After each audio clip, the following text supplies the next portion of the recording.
Yan, good morning sa inyong lahat dyan mga kababayan, mga idol. Sa lahat ng mga Bisaya, may buntag sa mga English. Good morning everyone. So yan, ngayon is July 14, 2025, araw ng Lunes po. So patuloy tayo sa pagtrabaho sa PB Team House. Kung nakikita nyo ang PB Team House mga idol ay kakaunting kimbutan na lang po at matatapos na natin yan. So yan. So may kunting tanong dito at ating sasagutin habang wala pa tayo sa trabaho kasi ang oras natin ay napaka-importante pagdating sa trabaho. So yan, shout out kay Danny Elberga. Ang tanong po niya dito mga idol is, idol, tanong ko lang po, yun po bang kwarto ni Nanay Lorna ay lalagyan po ba ng tiles ang flooring? Ay, aba, syempre, lalagyan natin yan para magara naman yung kwarto ni Nanay Lorna. So, salamat sa iyong katanungan, idol. At baka ngayong linggo na siguro ito ay lalagyan natin ng tiles ang kwarto ni Nanay Lorna. So, yan, thank you sa katanungan, idol. At dito rin kay Marlene Salcido, ang tanong niya ay, Bitoy, tanong ko lang po, magkano ang one piece ng cladding kay sa Bisaya pa, sa tingin ko Bisaya to, kaya ang gusto niya ilisdan daw niya yung atop or palitan niya ng cladding yung kanyang bubong.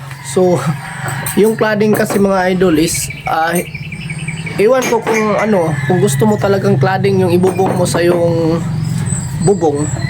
Kasi yung cladding kasi pang design lang yun, pang wuling yun, hindi yun pang bubong. Pero kung gusto mo talaga buong bubong mo ay tanggalin mo at palitan mo ng cladding kung gusto mo. Pero katulad ng sinabi ko noon sa mga vlog ko na mas mahal yung cladding kaysa color roof. So yan. At yung presyo ng cladding po ay hindi po per pieces. Kumbaga naka first lineal meter po kung sa kayo sa factory. Pero kung sa hardware may per pieces naman siya, pero nagdepende yan sa haba. May mga kasi may mga sukat kasi niyan na iba-ibang sukat. So yan, sana po ay nasagot natin yan. So bago po tayo magsimula sa ating trabaho, mga idol, mga wayan, mag-intro muna po tayo. At sana po sa lahat ng hindi pa nakapag-subscribe ng ating channel po, please at paki-subscribe naman at paki-share para at least marami pa tayong maturuan ng ating kaalaman.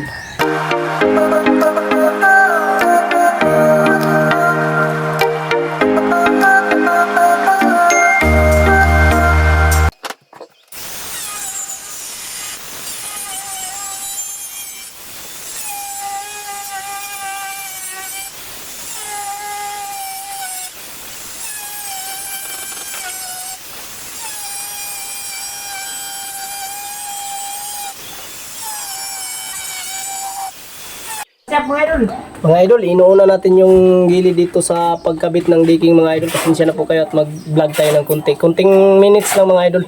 Ito papakita natin yung gilid na dito tayo nag-umpisa ngayong umaga kasi pinauna to kasing diking para yung mga kulang mapagbilhan agad para tuloy-tuloy yung trabaho natin. So yan, at papakita natin, abang-abang kayo.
da.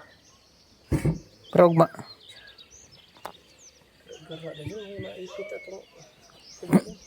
Ay, time, hours. So, lag tayo ng kunti mga idol. Papakita natin na natapos na natin pag gawa dito yung mga special sa gilid. O, yan o.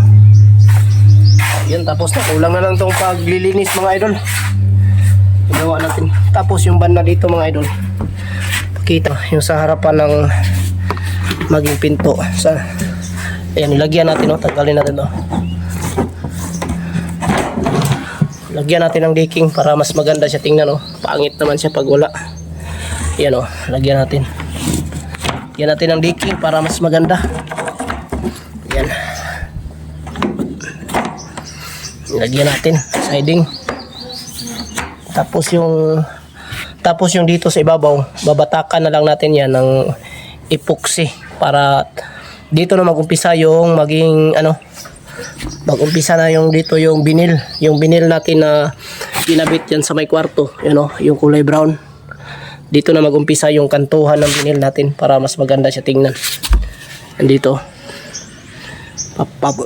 papunta dun. So sinsya na po kayo, makalat masyado kasi diyan kami nagkakat ng mga decking namin. Yan. So yan mga idol, at mag-umpisa na kami dito. Tatapusin namin dito sa harapan. Ito yung isusunod namin dito, paikot.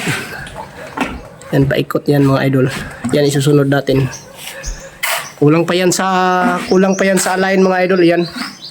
Kailangan natin yang i-align yung mga kantuhan diyan para mas matuwid sa tingnan. So yan.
Wah, jangan.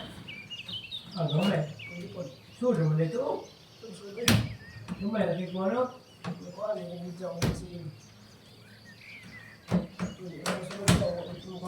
Anak lagi dengan apa? Betul tu. Tidak, sama kuano. Oh, sangkut itu, apa ni? Jadi kalau itu sebenarnya itu ni jangan lo, jangan tahu lo. Kalau pada untuk orang lain.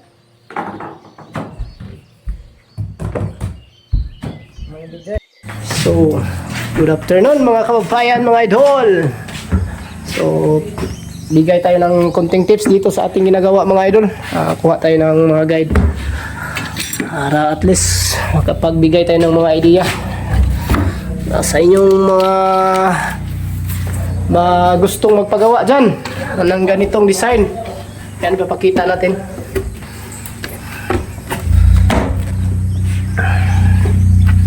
Yan mga idol, oh. Ayan.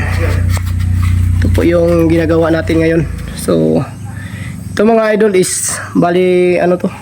Parang outside in cup. Ganito yung ano niya mga idol, oh, yung mukha niya. So, yung dito sa gilid dito. Ayan. Yan po ang ano itsura niya. Para kasabay na siya paglagay natin dito sa yung papunta dito sa ano ilalim at papunta dito sa taas, isang ano lang, isang ganito lang. Ito parang nakaskwala siya mga idol, ganito. Ayan, oh. Tapos yung dito sa gilid, yung ganyan sa gilid mga idol, ganito yung gagamitin natin mga idol. Yung ganito in cup, tawag nito in cup or H molding. Yan, you know, dito yan sa gilid paglagay yan. At least magapagbigay tayo ng mga idea sa inyo kung anong mga materialis na gagamitin nyo. Tapos pagdating dito sa dulo mga idol, yung mga kantuhan tulad nito, mga kantuhan yan, kasi hindi naman pwedeng diretsyo natin lalagay yan. Ganito rin ang ano niya, mukha niya mga idol. Ayan, oh. So ganyan, para makapagbigay tayo ng idea, at least kung magbili kayo, makikita nyo na yung mukha niya para mabili nyo kung anong mga kailangan. So ganyan, dito yan sa ano, yan o, punta dito, yan sa ilalim. Ang ginagawa natin hindi masyadong malaki yung nagawa natin dito sa loob kasi may ginagawa pa tayong leaking kanina. At dalawa lang kami gumawa dito sa taas. Yung kasama natin sila Pilipi at si John Lord ay nasa ibaba. Siminto sila sa kwarto ni Ate Lorna, ni Nanay Lorna, no. Nagfloringa na nila para ma-tiles na natin na sa susunod na araw. Ayun, no. Yan mga idol, ating ginagawa. Kalinis ang ginagawa, pero dito sa ilalim ay kailangan pang linisan. Ayan. So yan, pakita natin ng maayos.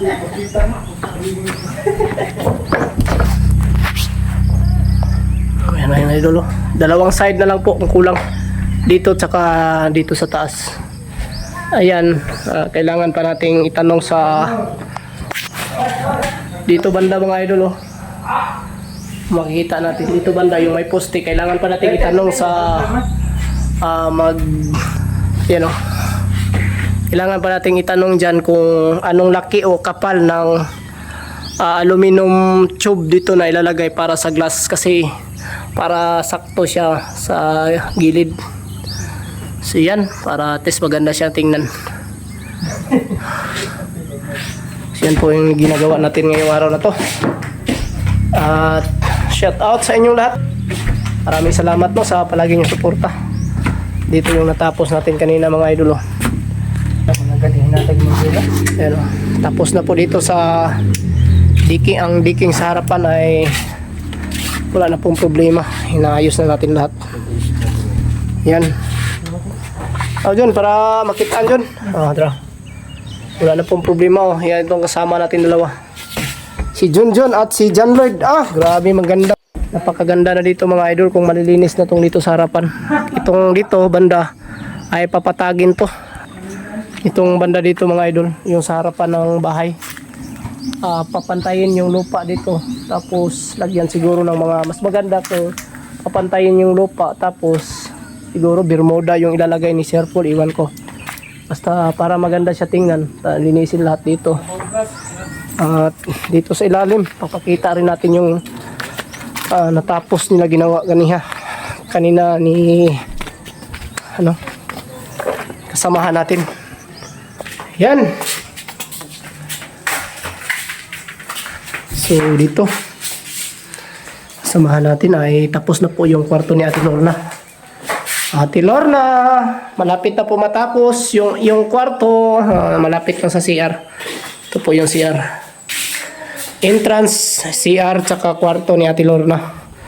At dito naman ay magiging bintana yung isa. Yan. Para at least maliwanag siya dito sa loob. Para kay Ate Lorna po. At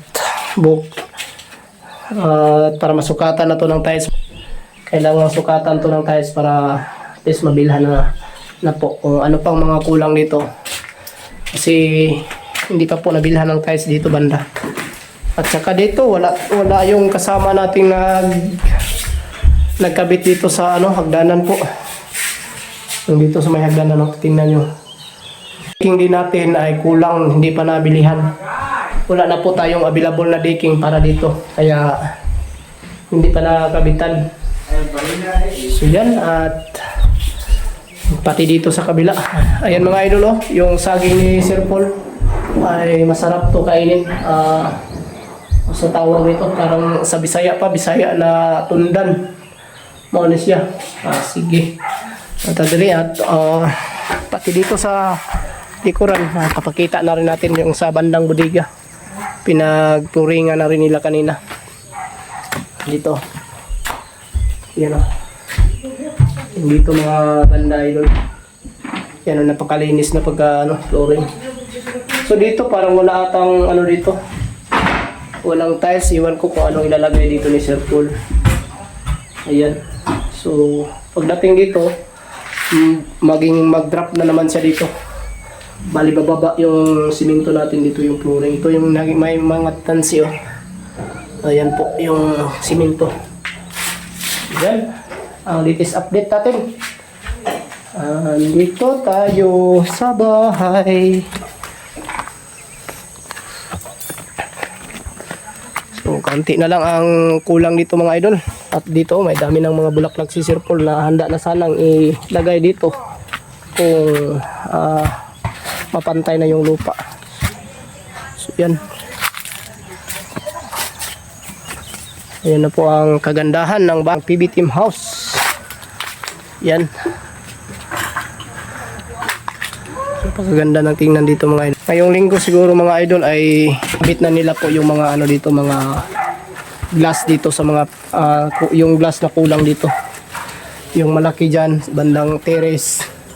Sa likuran ilalagay, kakabit na yan nila. Tapos dito at sa ito mga idol, ditong side may decking dito. PVC panel floated yung design dito mga idol. Pakita natin yung materials na tinatawag nating decking to para mga idol. Ito yung tinatawag nating decking mga idol. Napakatibay nito at hindi to masusunog. Ulan or init, hindi to masisira mga idol. At siguro mag-fade lang to ng konti pero hindi talaga to masisira. Ito po yung ginamit natin dito sa terrace, sa likuran at saka sa harapan. Sa harapan na decking dyan banda. Saka dito. Idol, napakatibay nitong napakatibay nitong decking. Solid na solid. Ayan makapal siya. Marami tong kulay mga idol ha. Kung gusto nyo magbili nito, may available na mga kulay nito sa mga bilihan. So yan. At dito sa sa PVC floated, papakita natin dito yan banda mga idol, kakabitan ng PVC floated dito. Isang wall, pang design siya. Yan, papunta dito yung harap. At dyan banda, yung may saksakan, dyan po ang TV lalagay. At dito sa gitna, may chandelier dito. Yan para mas maangas tingnan yung bahay. At dito yung decking, papakita natin ang yung ikakabit nating decking dito mga idol. Papakita na. Ito mga idol. Yung decking. PVC panel floated ito mga idol. Ayan yan pong design niya mga idol. Yan. PVC floated po yan. Yan pong ilalagay natin yung design pang wall. So yan. Abangan nyo ang kung paano ikabit ito mga idol para makapagbigay tayo ng tutorial dito sa inyo. Sana gustong matuto sa kung paano ikakabit ito. Kasi iba-ibang diskarte nito mga idol. Yung mga panday, iba-ibang diskarte sa pagkabit nito. Para at least masundan nyo at ma-explain ko sa inyo ang iba't ibang pamamaraan sa pagkabit nito. So yan, at magpapasalamat muna tayo. So thank you mga idol sa palagi niyong suporta sa Bitoy Daily Mix Vlog, sa palagi niyong pagsubaybay. At salamat dahil na-appreciate ko talaga ang inyong kabaitan. Dahil sa inyo, lalo akong nagsusumikap na mag-vlog dahil ako'y bago pa lamang dito po sa PB Team. Palagi kayong nagpaalala sa akin kung anong mga dapat gawin. Ayan, thank you po ng marami at sana po ay makapagawa tayo ng maraming content na mas makaano pa sa inyo, makaakit pa ng mga viewers para at least kahit yung maganda mga viewers na para makaakit, makapagbigay ng kaalaman din sa inyo mga idol. At thank you sa lahat ng mga sponsor dito sa Ugong Biyahero sa walang sawang suporta, palaging nagbibigay tulong, handang magtulong sa kanila. So ayan, and thank you sa inyong lahat and God bless us all.